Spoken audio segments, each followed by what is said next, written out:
l'heure de Bookalicious avec un book haul spécial. Devinez quoi? Encore un, oui, spécial. États-Unis. Parce que en cette rentrée littéraire de janvier, et on est bientôt en février, il y a eu énormément de livres que j'ai beaucoup aimés, qui sont des livres américains. Vous avez vu? Allez, c'est parti. On va commencer avec Prière pour ceux qui ne sont rien de Jerry Wilson aux éditions du Serpent à Plumes, traduit par Sébastien Dubinski. On va continuer avec La réceptionniste du New Yorker aux éditions du Sous-sol, traduit par Hélène Cohen. On va continuer avec Sans lendemain de Jake Hinkson, dont je vous avais déjà parlé, cet auteur, il y a quelques temps, et c'est aux éditions Gallmeister, et c'est traduit par Sophie Aslanid. Et on finira avec Tough de Paul Beatty aux éditions Cambourakis, qui a été traduit par Nathalie Bru. Jerry Wilson, Prière pour ceux qui ne sont rien aux éditions du Serpent à Plumes. Vous savez que j'aime la littérature américaine, j'aime les nouvelles américaines sur les laissés pour compte, et j'aime les nouvelles américaines sur les laissés pour compte envers qui l'auteur manifeste une certaine sympathie, une certaine tendresse, voire carrément beaucoup d'empathie. Eh bien, je n'ai pas été déçue avec ce recueil de nouvelles, puisque Jerry Wilson parle, on n'est même plus dans les laissés pour compte, il parle vraiment des clochards, des SDF, des sans-abri, d'un petit bled dans lequel il a réellement travaillé en tant que, en fait, un petit peu ça a un nom, c'est pas vraiment un agent de la voirie, mais c'est la personne un peu cantonnier qui est chargée de l'entretien des parcs. Et il nous promène justement dans le lieu de prédilection de ces SDF, qui sont les espaces verts et les espaces libres du bled en question. Et à travers ces nouvelles, il dresse le portrait évidemment d'une autre Amérique, évidemment d'un autre versant de la société, mais surtout il dresse un portrait du humain. Ces gens, comme il le dit lui-même, il y a fort peu de chances qu'une fois que la nouvelle est finie d'écrire, il y a fort peu de chances que ces gens soient toujours en vie. Et c'est sa manière à lui de leur rendre hommage, de rendre part à leur singularité, à leur existence. Et on traverse des histoires complètement loufoques, c'est absurde, c'est drôle, c'est touchant, mais surtout, ce qui m'a le plus frappé dans ce livre, c'est l'humanité qui se dégage des histoires. Donc, ce sont des nouvelles, donc c'est court, vous l'aurez compris. On continue avec La réceptionniste du New Yorker de Janet Gross aux éditions du Sous-sol, et c'est traduit par Hélène Cohen. Alors, je ne saurais pas vraiment vous dire si jamais il s'agit de chroniques mondaines, mais dans un sens positif, ou si jamais on a entre les mains de la non-fiction journalistique ou alors du billet. On est un petit peu, on n'est pas dans les nouvelles, on n'est pas dans le roman, on n'est pas dans l'essai, on n'est pas dans le témoignage, donc on a un peu un livre d'un genre unique qui raconte comment Janet, 19 ans, entre au New Yorker en 1957, pleine de rêves, donc c'est un peu l'âge d'or des États-Unis, voilà. Elle le quittera en 1978 pour devenir professeure sans avoir changé. Elle deviendra professeure à l'université sans avoir changé de poste au New Yorker, ce qui était quand même rarissime. À travers cette carrière et surtout ce roman, en fait, on est presque dans le roman d'apprentissage. Bien que ce soit un roman, on a compris, ou dans le texte initiatique, ça va être au fil des personnes qu'elle va rencontrer, des anecdotes qu'elle va raconter, et de comment elle va se rendre petit à petit indispensable pour toute la flopée de journalistes, écrivains, photographes, etc. qui zonent par là.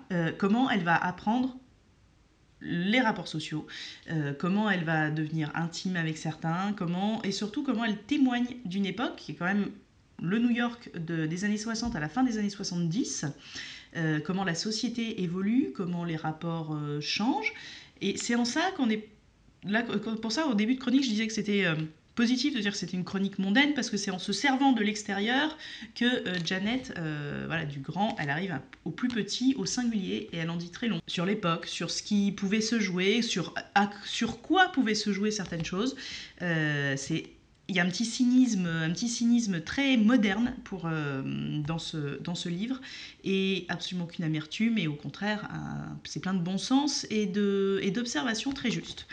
Ce sont donc de super chroniques qui sont parues aux éditions du Sous-sol par Janet Gross. Ça s'appelle La réceptionniste du New Yorker, et c'est traduit par Hélène Cohen. Le voilà, le troisième roman traduit en français de Jake Hinkson aux éditions Gallmeister. Je vous avais déjà parlé il y a un petit moment de L'enfer de Church Street. Mon accent est abominable. Eh bien, c'est avec donc grand plaisir que je vous parle de Sans lendemain, de Jake Kingston, toujours aux éditions Gallmeister, aussi traduit par Sophie Aslanid. Toujours, ça se passe dans l'Arkansas. On a toujours ce mélange propre à cet écrivain qui m'avait beaucoup plu dans son précédent roman, qui était un subtil mélange entre le Southern Gothic, donc genre intraduisible en français, puis par gothique du Sud, qui a notamment été porté par des écrivains comme Faulkner, avec une ambiance très particulière et très propre aux États du Sud, et en même temps un côté hyper pop. On a l'impression qu'il y a des pages qui ont été vues ou des situations qui ont été imaginées par Tarantino. C'est un petit peu le résumé que je ferais de Jake Kingston. C'est un classicisme très rigoureux, mélangé à une culture pop complètement déjantée et très surprenante par moments. L'histoire, donc, il nous ramène en Arkansas. Je pense que c'est pas le meilleur endroit où aller passer ses vacances. En tout cas, il faut peut-être s'assurer que ça a évolué depuis les années 40. Puisqu'il nous raconte l'histoire de Billy, une représentatrice, un peu une commerciale plutôt que représentatrice, représentante, je crois que c'est un mot qui existe, une commerciale en cinéma, donc qui arrive avec tout le rêve hollywoodien pour vendre des films dans les petits cinémas de province, enfin donc du fin fond des États-Unis.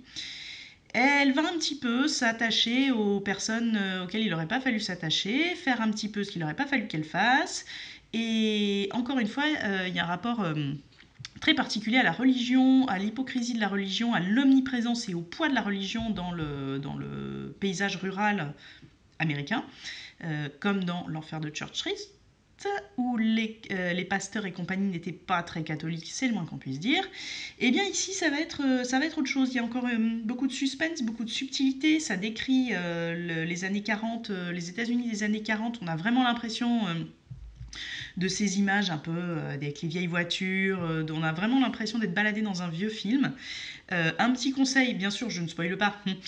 Un petit conseil, ne vous attachez pas forcément à tout le monde. Il a une façon de traiter, de brutaliser son lecteur de la même manière qu'il brutalise les personnages, et parfois un petit peu l'impression d'être puni, comme dans Game of Thrones, où on se disait « mais non, je l'aimais bien ». Voilà, ne vous attachez pas aux personnages, plongez dans l'intrigue, ça se lit à 200 à l'heure. C'est toujours aussi enlevé, aussi imagé, aussi excellent. Bon, Jake Kingston est un de mes auteurs de polar préférés. Donc, c'était Sans lendemain, de Jake Kingston aux éditions Gallmeister, et c'est traduit par Sophie Aslanid. Et pour finir, Tough de Paul Beatty aux éditions Cambourakis, traduit par Nathalie Bru. Bon, dans la littérature et dans le cinéma, enfin on va dire dans la culture américaine, il y a un peu des archétypes. Les gangsters, les noirs, les juifs, les hommes politiques.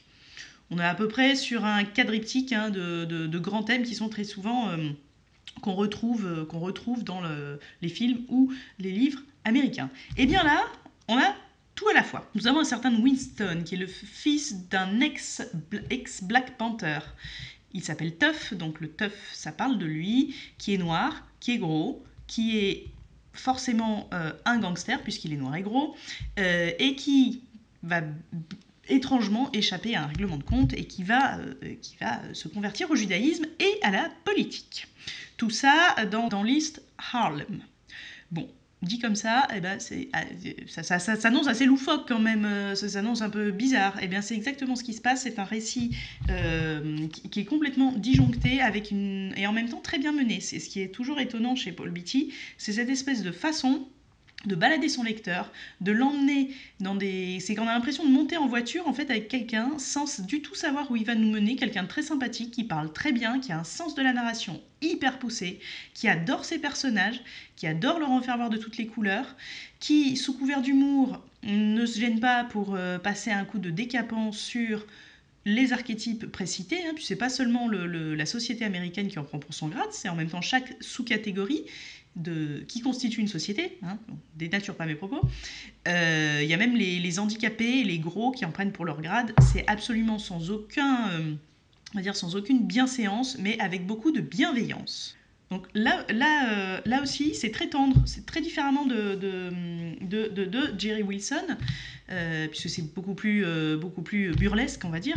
Mais on voit que Paul Beatty a une grande tendresse pour ses personnages, en particulier pour son héros, et tout leur contexte, tout ce dans quoi ils vivent, on va dire, leur microcosme, leurs relations sociales. Et il arrive à nous amuser énormément et à nous toucher. Donc c'est vraiment... J'arriverai même pas à comparer en fait à un cinéma, des réalisateurs qui auraient pu se mélanger. C'est extrêmement drôle et sans pour autant tomber dans le stéréotypé. Ça reste quand même un très beau témoignage sur la société américaine et Harlem. Et ça s'appelle Tough de Paul Beatty aux éditions Cambourakis et c'est traduit par Nathalie Bru.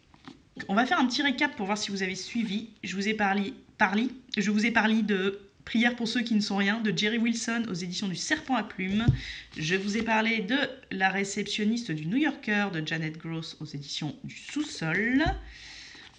De Sans lendemain de Jay Kingston aux éditions Gallmeister. Et enfin de Tough de Paul Beatty aux éditions Cambourakis. Je peux d'ores et déjà vous spoiler un petit peu le prochain épisode et vous dire que pour me rattraper de tout cet américanisme forcené, il sera 100% français. Ce sera pareil, un petit book haul.